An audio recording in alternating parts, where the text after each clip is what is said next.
지역의 이슈를 만나는 시간 헬로 이슈 토크 시작합니다.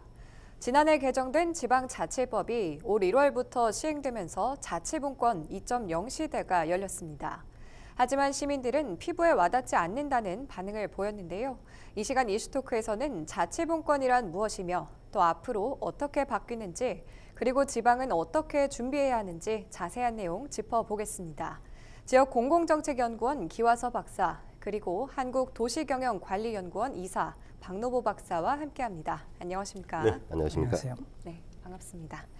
네, 우선 자치분권이란 무엇인지 그리고 자치분권 2.0의 의미가 어떤 건지 설명해 주시죠. 네, 자치분권이라 하면 이렇게 지방자치와 지방분권을 합친 합성어입니다. 그러니까 지방자치라고 하면 주민자치를 얘기하는 거고 분권을 하게 되면 지방분권을 얘기하는데 그러면 주민자치에 대립되는 말이 무엇이냐 하면 단체자치입니다. 예. 그리고 지방분권에 대립되는 말은 중앙집권입니다. 그럼 우리나라는 전통적으로 중앙집권적이고 단체자치를 해왔습니다. 네. 그런데 이것을 과감하게 주민자치 그리고 지방분권 그러니까 중앙에 있는 권한과 사무와 기능을 지방에다가 넘기겠다라는 것을 자치분권이라고 합니다. 아, 예. 그래서 지방분권을 실시했을 때 그럼 그전까지 지방분권을 실시하지 않았느냐 하면 한마디로 말해가지고 하지 않았습니다. 그러니까 중앙에 모든 권한과 세원과 기능이 전부 다 집중됐습니다. 이것을 지방분권을 할 수 있도록 하기 위해서는 그 제도적인 계획이 필요했습니다. 네. 이것을 하기 위해서 지방자치법을 지난해에 전면 개정해서 새로 시행하게 되었습니다. 예. 그러면 이거 언제부터 했냐니까 실은 노무현 정부 때 2004년부터 이 얘기가 나왔습니다. 지방 분권을 해야 된다, 주민자치를 해야 된다는 얘기가 나왔는데 이것을 완전히 정비한 것이 지난해였습니다. 네. 네. 그렇다면 지방 이양 일괄법 제정과 지방자치법 전면 개정 또 이런 걸로 어떤 게 바뀌었다고 볼 수 있을까요? 네, 지금 이제 방금 박노보 박사께서 이제 얘기를 시작을 해주셨죠. 이제 지방자치 관련해서 이제 우리나라에 지금 이제 작년부터 해서 특히 올해 1월부터 시행되는 가장 핵심적인 화두가 네. 지방 이양 일괄법이라고 하는 것 그리고 지방자치법의 개정 두 가지로 볼 수가 있는데. 먼저 이 두 가지에 대해서 우리 뒤에 또 박노보 박사께서 좀 또 세부적 언급이 있으시리라 생각을 합니다만 먼저 지금 시점에 우리나라의 지방자치라고 하는 것에 대해서 한번 좀 짚고 넘어갈 필요가 있습니다. 네. 우리나라는 그야말로 일본의 어떤 모델을 좀 참고로 해서 이름하여 대륙형의 중앙집권적 지방자치 모델을 우리는 시행을 해왔습니다. 네. 다시 말하면 중앙정부가 모든 권한, 사무, 세원 까지를 중앙정부가 다 가지고 있는. 그러니까 지방은 중앙정부가 시키는 대로 해야 되는. 그리고 중앙정부로부터의 교부금 또는 보조금 형식의 지원을 받지 않으면 지방 스스로가 살아갈 수 없는. 우리 흔히 그런 얘기합니다. 가만 놔두면 지방 혼자 놔두면 중앙정부로부터 돈을 받지 않으면 교부금이나 지원금 받지 않으면 공무원 월급도 못 준다고 그러죠. 재정자립도 일약한 곳은 이렇게. 권한과 사무 그리고 세원까지를 전부 다 이양해 오는 이제 과정이 시작되었다. 네. 그렇게 되면 그야말로 진정한 지방자치가 앞으로 시행될 가능성이 있다. 그렇다면 완벽하다고 볼 수는 없습니다. 네. 이제 지방 이양 일괄법 또는 지방자치법 개정이 주는 의미는 비근한 예를 들면 이런 겁니다. 우리나라 군대가 전시에 전쟁이 났을 때 작전 통제를 작전 권한이 우리나라에 없습니다. 예. 이해 안 되죠? 예. 미국이 가지고 있습니다. 그 한국 전쟁 이후에 그렇게 되어 왔는데 이런 것을 이제 우리나라 원래 찾아오는 것처럼 환수하는 준비를 하고 있어요 지금도. 네. 그런 것처럼 중앙 정부의 권한과 사무와 중앙 정부 해오던 것을 지방 정부가 지방 정부에게로 돌려준다, 가져가게 한다. 지방 정부 입장에서는 환수받는다는 것. 네. 이런 의미로 보시면 되겠다라고 생각을 합니다. 예. 네, 그럼 앞서 좀 잠깐 짚어주셨는데요. 지방 이양 일괄법 구체적으로 좀 더 짚어주시겠어요? 조금 전에 그 기화서 박사가 설명했습니다마는 전통적으로 우리나라는 중앙집권 형태인데 그 중앙집권을 할 수 있는 근거가 세 가지 있습니다. 네. 기능을 전부 다 대부분 강력한 기능을 중앙정부가 가지고 있습니다. 그러나 중앙정부를 하게 되면 이제 각 중앙부처에서 가지고 있는데 그 다음에 거기에 따라서 사무를 가지고 있습니다. 네. 그리고 세원을 중앙정부가 가지고 있습니다. 중앙정부가 가지고 있다가 지방교부세라는 명목으로 지방자치단체에다가 가난할수록 그러니까 재정력이 약할수록 거기서 비례해가지고 돈을 더 많이 주는 겁니다. 예. 이렇게 가지고 있기 때문에 지방정부로서는 중앙정부의 부처의 장관이 시키는 말을 들지 않을 수가 없습니다. 그 사무 중에 가장 강력한 것이 기관유임 사무입니다. 네. 지방자치단체장이 예를 들어가지고 안동시장이라든지 아니면 영도군수라든지 지방자치 주민으로부터 자기가 선출되었지만은 중앙의 국가의 기관이다 해가지고 장관이 사무를 위임해가지고 시킬 수가 있습니다. 이 말을 듣지 않으면 여러 가지 제재를 당하게 됩니다. 이게 네. 기관유임 사무입니다. 네. 그래가지고 위임 사무라고 하면 지방자치단체에서 가장 이제 무섭고 가장 통제를 당하기 쉬운 것인데 이걸 좀 없애자라고 하는 것이 취지가 있고 그 다음에 일괄법이라고 하게 되면 네. 이걸 흩어져 있는 걸 가지고 이걸 전부 일괄해가지고 하나 묶어가지고 전부 다 일괄적으로 넘겨주도록 하는 길을 터주자라고 해서 이걸 네. 일괄법이라고 하는데 이를테면 좀 구체적으로는 16개 부처, 다시 말해서 16개 장관이 내가 가지고 있는 권한을 내지는 사무를 지방에다가 옮기겠다라고 해가지고 각 관련되는 법률이 있을 거 아닙니까? 네. 그러니까 16개 부처니까 16개 법률이 있습니다. 16개 법률을 묶어서 일괄적으로 이양을 하자. 그래가지고 지방 이양 일괄법이라는 이름을 붙였고, 네. 그래 그게 사무를 세어보니까 몇 개쯤 되니까 약 400개 사무를 이걸 이양을 했고 아직까지 하고 있고 이런데 그 사무의 대부분이 광역지방자치단체에다가 이양을 했는 겁니다. 네. 그러면 광역지방자치단체라고 하게 되면 광역시하고 도를 얘기하는데 우리나라 실은 보게 되면 광역지방자치단체 사무의 80%에서 85% 정도가 중앙사무입니다. 국가사무예요.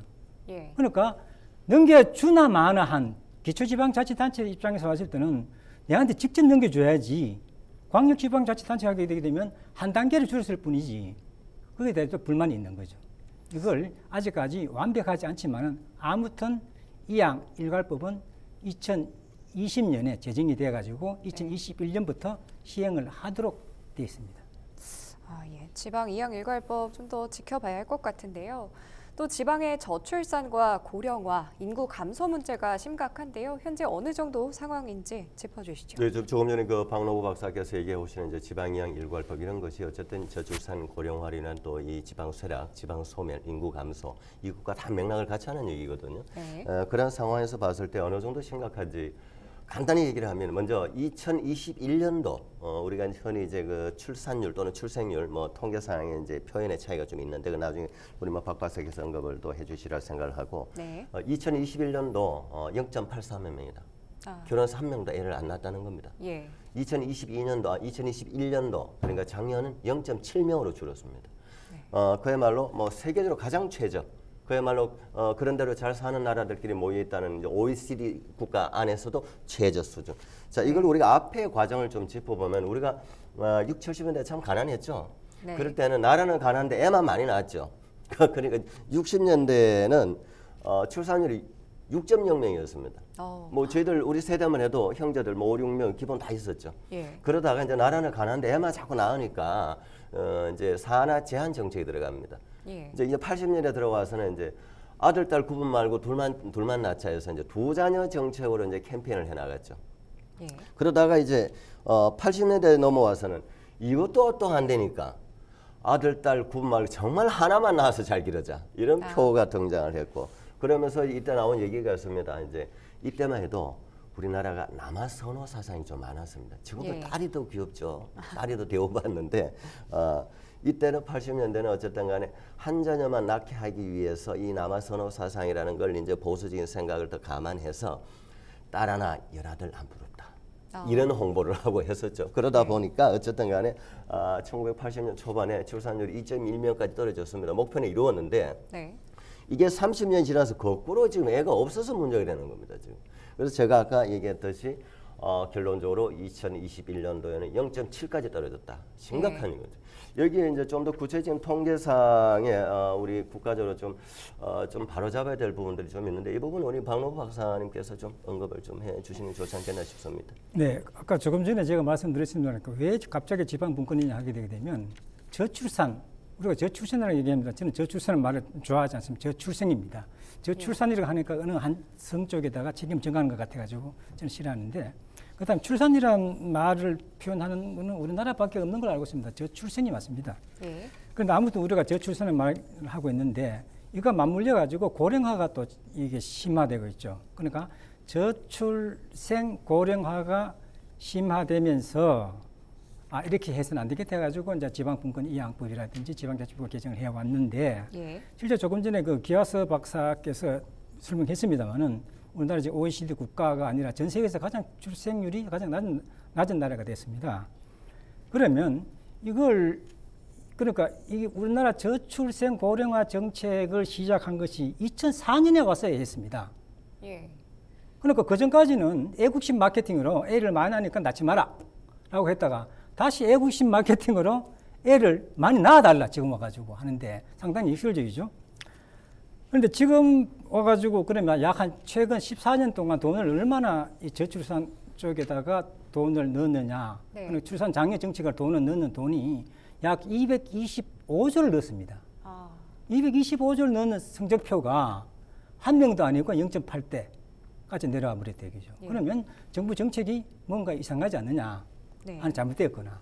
이 부분에 대해 우리가 심각하게 따져야 되는데 두 가지가 있습니다. 하나는 그 출생률 계산, 그다음 출생률에 대해 가지고 우리가 여기에 뭔가 잘못 생각했기 때문에 정책을 잘못 썼다라는 것이 우리나라뿐만 아니라 먼저 경험했던 일본에서 이 얘기가 지금 나오고 있습니다. 최근에 와서. 이게 뭐냐 하니까 이 출생률이라고 하면 15세, 가임, 우리 흔히 얘기하는 가임 여성입니다. 15세에서 49세 여성을 얘기를 하는데 가임 여성을 15세에서 49세 여성이 일생 동안에 낳는 아이를 평균을 내는 거죠. 그러니까 우리 흔히 얘기하는 2.0명이 되게 되면 본전치기나 그러면 유지할 수 있냐라고 하는데 2.0 이하 떨어지게 되게 되면 이건 그걸 감수한다 하는데 실은 아이가 태어나서 사망하는 경우도 있지 않습니까? 그래가지고 그러면 보통 2.1명 정도를 낳아야만이 현상 유지를 하게 됩니다. 되는데 그러면 거기서 우리가 짚고 넘어야 할 것이 15세 같으면 지금 중학교 여중 3학년이나 여고 1학년쯤 될 겁니다. 18세도 아직까지 고등학생입니다. 그러면 우리가 상식적으로 15세에서 18세, 심지어 20세까지 애를 낳는 경우에는 거의 드뭅니다. 거의 없다고 봐야 되겠죠. 그럼 그 인구를 분모로 잡는 거예요. 그 다음에 40세, 예를 들어 45세 넘어가지고 애 낳는 경우도 있지만은 그것도 사실 많이 희박하죠. 그 인구도 분모를 잡습니다.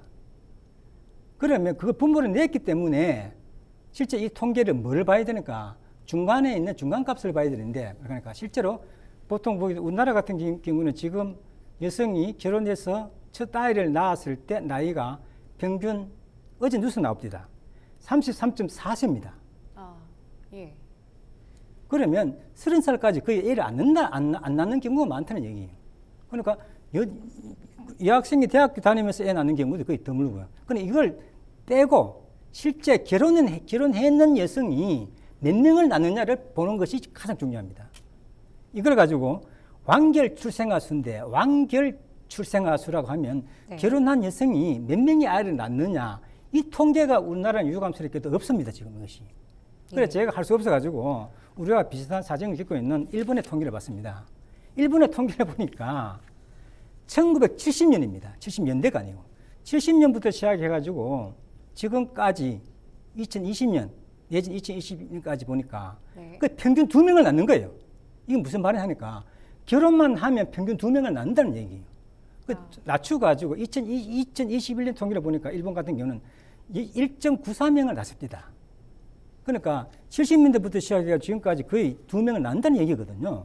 그러면 우리나라에 통계 없어가지고 모르는데 제 생각에는 아무리 낮아도 1.5명은 될 거예요. 그러면 뭐가 정부 정책이 잘못됐냐 하니까 우리나라 그 출생 장려 정책을 하면서 네. 결혼한 사람을 자꾸 돕고 있습니다. 그러니까 애를 낳으면 돈을 줄게. 그 다음에 육아, 그 다음에 임신. 네. 이렇게 해가지고 자꾸 돕고 있는데 그 전에 결혼하지 않았는 사람 내지는 결혼을 못한 사람을 지원을 해가지고 결혼할 수 있도록 해야 되는데 그렇게 되면 네. 평균 2명 정도 난다 이거죠. 아. 그리고 그 정책이 잘못됐다는 거죠. 문제는 비혼에 있다. 예. 이런 말씀이시죠? 그 문제는 맞습니다. 비혼 내지는 미혼. 네. 주로 비혼이죠. 그래가지고 일본 쪽에 통계를 또 봤더니 일본에 지금 현재 그 결혼하지 않는 비혼 내지 미혼이 25.7%입니다. 남성이. 예. 여성이 약 15%. 상당히 높죠. 일본에도 지금 정책을 바꿔가지고 결혼하도록 돕자라는 것이 같습니다. 그러면 일본이 금방 제가 조금 전에 약 25, 6%라고 얘기했는데 우리나라 남성이 미혼율이 얼마 되니까 약 50.8%입니다. 굉장히 높네요. 일본 2배입니다. 네. 그 다음에 여성 같은 경우는 33.6%입니다. 예. 그러니까 이걸 결혼하지 않은 미혼 내지는 비혼의 그 청년 세대를 돕자는 것이 제가 하고 싶은 핵심입니다. 네, 이렇게 출생률 감소로 또 인구 감소까지 이어진다는 이런 우려의 목소리도 있는데요. 실제로 지역이 소멸한 사례도 있을까요? 이 부분은 저는 좀 반대 얘기를 좀 하고 싶은데 네. 미국 사례를 보면 오히려 소멸이 아니라 네. 아주 더 발전하는 경우가 또 있습니다. 저는 뭐 소멸할 가능성도 있다고도 보지만 예. 어떻게 행정이 대응하느냐에 따라서 발상의 전환을 하느냐에 따라서 달라질 수가 있습니다.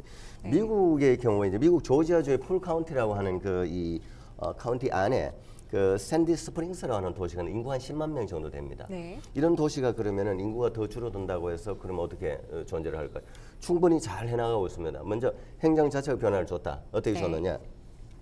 우리는 보통 이제 우리나라가 인구 한 10만 명 정도 되는 도시 보면은 보통 예산이 한 조 단위 정도 됩니다. 네. 조 단위 플러스 마이너스.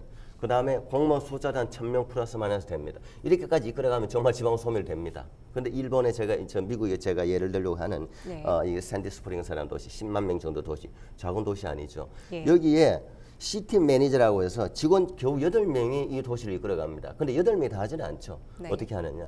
이 8명이 중심이 되어서 이 사무를 민간에 위임을 합니다. 위탁을 합니다. 그래서 위탁을 해도 위탁을 한 곳에서의 숫자가 얼마냐. 겨우 정규직 15명, 비정규직, 계약직 183명 정도로 이 한 도시를 이끌어간다는 거죠. 네. 이렇게 잘 이끌어가면 소멸될 일 없죠. 근데 이렇게 하는 이유가 뭐냐. 그 컨셉이 우리가 낸 세금으로 공무원들 월급 다 줄 수고 공무원들 일자리 만들어줄 필요가 없다. 그래서 도시가 존속할 수 없다. 라는 이런 컨셉입니다. 이런 걸 보면 인구 줄어들고 감소한다고 해서 그 도시가 다 소멸된다라고는 절대 얘기할 수 없는 거죠. 네. 인구 감소로 지방이 소멸하지 않는다는 의견 주셨는데요. 인구 감소로 지방의 활기가 떨어지고 또 세수가 감소한 것도 사실인데요. 이 문제는 어떻게 해결할 수 있을까요? 예, 조금 전에 기아서 박사께서 설명을 해주신데 미국의 사례를 설명해 주신데 그러면 지금 가까이 있는 일본이라는 나라를 한번 보죠. 이 경우를. 그러니까 지방소멸을 얘기하는데 저는 이 말이 누가 만들었느냐라고 하기 때문에 보통 일반적으로 일본의 마스다 레포트를 가지고 마스다 그러니까 히로야라고 하는 사람이 2014년에 낸 책 지방소멸이라는 책이 우리나라에서 번역되면서 했는데 이게 실제 보기에는 일본에서 지방소멸이 이래가지고 지방자치가 소멸을 한다라고 얘기가 나왔는데 네. 그러나 일본 지방자치단체가 이전에 보기에는 한 3,200개 정도 있었는데 이걸 합병을 해가지고 1,700개 줄였습니다. 그러면 가장 인구가 적은 데가 얼마냐 하면 169명의 지방자치단체도 있습니다. 네. 300명의 지방자치단체도 있고 그러니까 인구가 준다고 해가지고 지방이 소멸되냐 하면 그건 아니고 인구가 줄면 지방자치단체가 합병을 해가지고 지방 행정구역은 이렇게 좀 줄 수가 있겠죠. 그 얘기입니다. 네. 네. 그렇다면 오늘 말씀은 여기까지 듣도록 하고요. 지금까지 자치분권 2.0 시대를 맞아 무엇을 어떻게 준비해야 하는지 전문가들의 의견 들어봤습니다. 헬로 이슈 토크 마칩니다. 시청해주신 여러분 고맙습니다.